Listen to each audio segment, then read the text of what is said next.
17.5 लाख में से 6.5 लाख मशीनें खराब, उन्हीं से चुनाव हुए। तो वो चुनाव जब मशीनें खराब हैं तो चुनाव सही कैसे हो सकता है? यह मतदाता के साथ धोखा है, इस देश के साथ में धोखा है, गद्दारी है। मैं तो मोदी जी कहता हूं ना आपसे, आप बड़े लोग आपको पसंद करते हैं, इतना चाहते हैं, तो एक बार सिर्फ ये 2024 का चुनाव आप ईवीएम और वीवीपैट को हटा के बैलेट पेपर से चुनाव होने दीजिए। आपको आपकी पता लग जाएगी कि इस देश के लोग आपको कितना पसंद करते हैं और इस देश के लोग आपकी सरकार से कितनी जल्दी मुक्ति चाहते हैं। आपको एक पल में पता लग जाएगी, इसकी जरूरत ही नहीं है।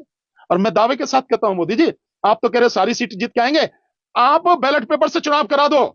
अगर आप खुद भी जीत के आ जाएं तो भी बड़ी बात समझना, 40 से ज्यादा सीट बीजेपी जीत नहीं पाएगी।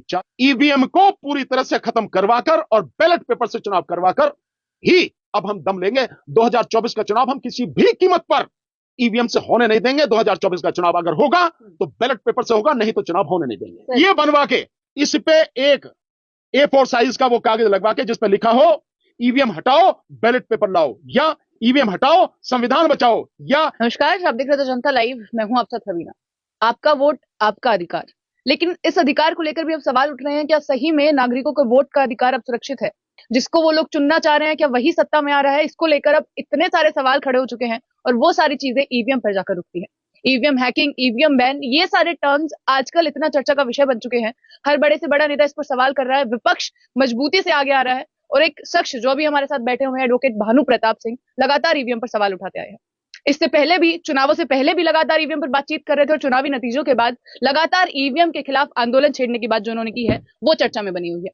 इन्होंने साफ साफ पिछली वीडियोस में कहा है कि निर्णायक लड़ाई ये ईवीएम के खिलाफ लड़ने वाले हैं, क्योंकि 2024 नजदीक है।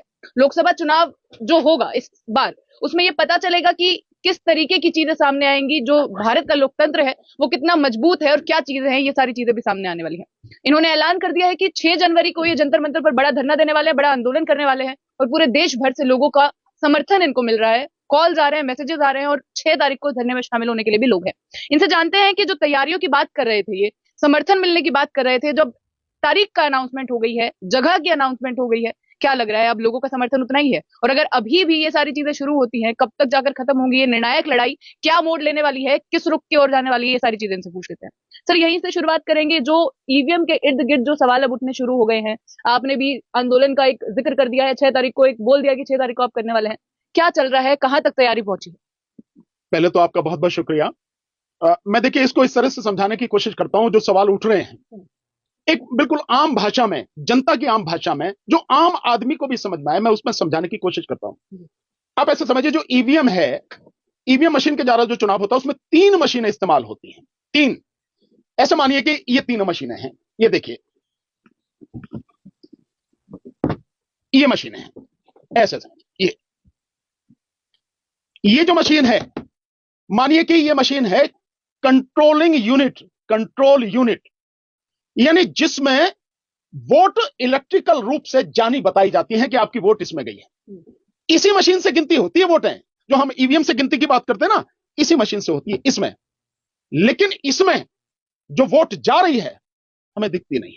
यह है क्या? यह बैलेट यूनिट, यानी इस यूनिट पर, इस पे सभी प्रत्याशियों के नाम, पार्टी के नाम, उनका चुनाव चिन्ह लगा होता है और हम इसी पे बटन दबा के जिस भी प्रत्याशी, जिस भी पार्टी को वोट देना चाहते हैं उसको वोट देते हैं। यह बैलेट यूनिट, ये कंट्रोल यूनिट। और ये तीसरी होती है वीवीपैट। ये वीवीपैट मशीन होती है। इस वीवीपैट मशीन में आपको 7 सेकंड के लिए पर्ची दिखती है। आपको लगता है कि हां, जिसको आपने वोट दी उसको दिख गई। अब 7 सेकंड में किसको दिख जाएगी किसको नहीं, पर फिर भी मैं मान लेता हूं कि सभी को दिख जाती है और इसमें वो गिर जाती है, इसी डिब्बे में इकट्ठी हो जाती है। वो पर्ची आपको नहीं मिलती है, आप उसे हाथ में लेके देख नहीं सकते, ये निश्चित नहीं कर सकते कि वाकई में आपने जिस पार्टी और जिस व्यक्ति को वोट दिए वो वोट आपकी उसी के खाते में, आपके हाथ में नहीं आती है। और आप उसको, जिसे कह सकते हैं कि सही मायने में वोट तो वही है ना, वो आप लेकर अपने हाथ से और किसी ऐसे डिब्बे में डालें जहां पर वो सुरक्षित रहे और उसकी गिनती हो। वोटों की गिनती की बात होती है ना, तो वोटों की गिनती, तो वोट तो इसमें है ना, इसका तो हमें पता ही नहीं है। ये कंट्रोलिंग यूनिट, तो ये जो मशीनें हैं, इस मशीनों में जिसकी गिनती होती है हमें पता ही नहीं, ना हमें दिखती है, ना हमें कोई जानकारी है कि वोट उसमें गई नहीं गई, कहां गई कहां नहीं गई, हमें नहीं पता। और जिसमें हमें दिख रही है उसकी गिनती नहीं होती, वो हमें कभी मिलती नहीं है, कहानी खत्म। इससे ज्यादा धोखा इस देश के मतदाताओं के साथ में क्या होगा? इसलिए मैं जो कह रहा हूं कि ये जो मशीनें हैं ये मशीनें पूरी तरह से बंद होनी चाहिए, ईवीएम मशीन पूरी तरह से बंद होनी चाहिए, क्योंकि देश का कोई भी मतदाता 99% जो मतदाता, 90 करोड़ से ज्यादा मतदाता इस देश में है, 99% मतदाता नहीं जानते कि ईवीएम कैसे काम करती है, उसकी तकनीक क्या है, कुछ नहीं पता। इसलिए हम इसका विरोध कर रहे हैं। अब दूसरा कि क्या हमें लोगों का रेस्पॉन्स मिल रहा है? तो 10 तारीख को जो हमने घोषणा की थी, जो प्रेस कॉन्फ्रेंस करके घोषणा की थी ईवीएम के खिलाफ, जब तक इसे हटा नहीं लेंगे पूरी तरह से तब तक आंदोलन करेंगे। उसके बाद जिस तरह से करोड़ों लोग हमें देख रहे हैं और उसके बाद जो फोन कर रहे हैं, अपने हमारे व्हाट्सएप नंबर पर अपने सारे नाम और एड्रेस भेज रहे हैं, तो जो रेस्पॉन्स हमें मिल रहा है वो रेस्पॉन्स अब से पहले कभी नहीं था, अभूतपूर्व है। भूतकाल में ऐसा कभी नहीं मिला, वर्तमान में जिस तरह का रेस्पॉन्स मिल रहा है, और ये रेस्पॉन्स ऐसे नहीं है, लोग, मुझे विश्वास है कि पूरे देश से लोग आएंगे। इसलिए जहां तक उसकी बात है मैंने बता दिया, और रेस्पॉन्स की बात है, बहुत जबरदस्त रेस्पॉन्स है।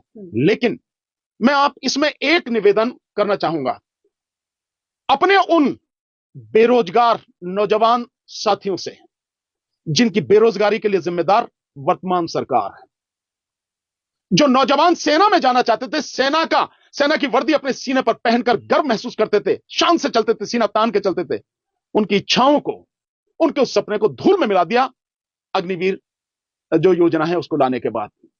वो सम्मान सब खत्म हो गया। तो वो और इसके अलावा जो करोड़ों की संख्या में पढ़े लिखे बेरोजगार हैं, नौजवान हैं, जिनका भविष्य बिल्कुल अंधकार में है, और 2024 में यदि प्रधानमंत्री मोदी जीत कर आते हैं तो आपका भविष्य पूरी तरह से खत्म हो जाएगा। मैं लिख के दे सकता हूं। उनसे निवेदन है, अगर अपनी स्थिति सुधारना चाहते हैं तो हमारा साथ दें, एक साथ आएंगे तभी होगा। मेरा उन किसानों से निवेदन है जिनकी बर्बादी के तमाम इंतजाम इस सरकार ने किए और आज भी उनकी बर्बादी के तमाम कार्य किए जा रहे हैं, धोखा दिया जा रहा है। 2022 तक आय दोगुनी करनी थी, कुछ नहीं हुआ, बल्कि महंगाई इतनी बढ़ गई कि सब खत्म हो गया। उनसे निवेदन करना चाहता हूं, किसान आंदोलन में कंधे से कंधा मिलाकर आपके साथ में रहा हूं 13 महीने। उन आंगनवाड़ी बहनों से करना चाहता हूं जिनके साथ उनकी लड़ाई में कंधे से कंधा मिलाकर मैं साथ रहा, विशेषकर उत्तर प्रदेश में 2017 में। मैं उन जो फौजी भाई हैं, जो ओआरओपी को लेकर, वन रैंक वन पेंशन को लेकर फौजी भाई लगातार आंदोलन कर रहे हैं, 3000 से ज्यादा लगभग उनको दिन हो गए आंदोलन करते करते, जिनको मोदी जी ने धोखा दिया, उनसे करना चाहता हूं, जिनकी आवाज मैं लगातार उठा रहा हूं, साथ दीजिए, मेरी नहीं आपकी भी लड़ाई है। सीए एनआरसी के जितने भी आंदोलनकारी हैं, रहे हैं, उनसे मैं निवेदन करना चाहता हूं, उन सबको ध्यान होगा, मैं उनके साथ कदम से कदम, कंधे से कंधा मिलाकर पूरे देश में चला हूं मैं। ये तुम्हारी तबाही और बर्बादी का इंतजाम हो जाएगा अगर ईवीएम को नहीं हटाया। मोदी सरकार अगर दोबारा जीत कर आगे, उनसे निवेदन करता हूं, साथ दो। मेरी लड़ाई नहीं है, हर किसी की लड़ाई है, समाज की लड़ाई है। व्यक्तिगत अपनी लड़ाई नहीं कभी लड़ा, लेकिन समाज की लड़ाई के लिए हर पल साथ मेरा, तो सब साथ आए जैसे दे रहे हैं। सर, इतने लोग हैं, इतनी बड़ी जनता की संख्या है जो आपको कॉल भी कर रही है, जो साथ में भी आना चाह रही है, आपने भी इतने बड़े बड़े ऐलान कर दिए हैं कि निर्णायक लड़ाई होने वाली है। क्या 6 जनवरी शुरुआत है या फिर वहीं चीजें रुक जाएंगी? कैसे होने वाला है? 6 जनवरी के बाद की चीजें क्या होंगी? नहीं, देखिए, 6 जनवरी को चीजें रुकेंगे नहीं, किसी भी कीमत पर नहीं रुकेंगे।